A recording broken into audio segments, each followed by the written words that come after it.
When I was younger, I decided to go to jump school down at Fort Benning when I was in the Army, temporary duty, TDY forever. And when you go to jump school, it's about 3 weeks long. And first couple of weeks, you're in training.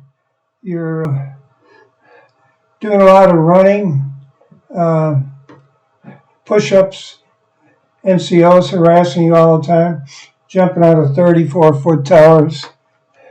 And it gets you ready for the third week when you make the jump out of the plane. You make 5 jumps, then you become airborne.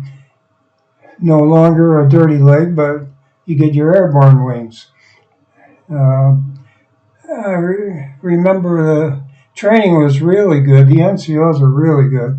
One of my favorite NCOs, Sergeant Jackson, he was really tough on you, but he would say things that were so funny. Like he threatened to kick you so hard your breath would smell like kiwi shoe polish. And anyway, they kept you going for a couple of weeks, jumping out of the towers. And it's very repetitive, same thing, over and over and over, and you run everywhere. You double time everywhere. You don't walk at all. A lot of push-ups. And then comes the third week, and you make your jumps. And they get you all together, got us in a hangar before our first jump, and everybody's just sitting around. I say, okay, what kind of questions you have? And I remember one guy saying, sir, when you jump out of the airplane, how do you know if you're falling down? And of course, everybody laughed, and the officer or the NCO, whoever was responding up on the stage, said, well, son, you're falling down because your pants legs will sound like like that. And everybody laughed. And then you make your way over to the plane for your first jump. And everybody has a fear jump, I think. First one didn't bother me. Second one bothered me a little bit. And the third one, I didn't want to go. And I remember getting on the plane. And you sit down on the plane and you look across the aisle. And you see all these guys looking back at you, and all their eyes are real big, and they're not saying anything. And then you're up in the plane, and eventually you hear the commands. First one is stand up.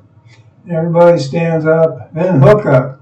You hook up to a line so your parachute will open. Hook up, and then check equipment, and then finally that fateful stand in the door. Now you're ready to go, and the first guy is in the doorway.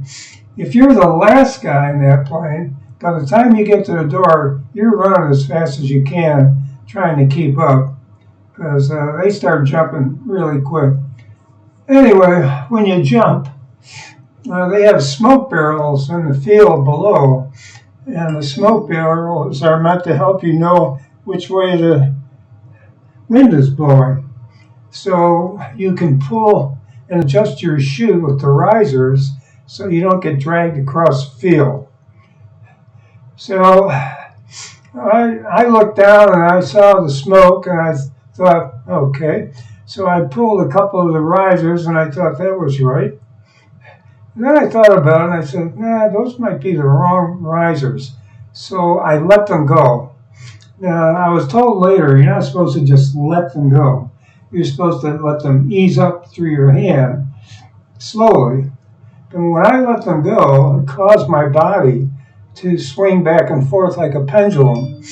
And when you hit the ground, we were trained to hit on the balls of your feet first, then the side of your calf and your hip, and then roll. And when I landed, my first point of contact was the back of my head and my back. Next thing I remember is hearing all this moaning and groaning, and I thought, who the heck is that? And I realized it was me.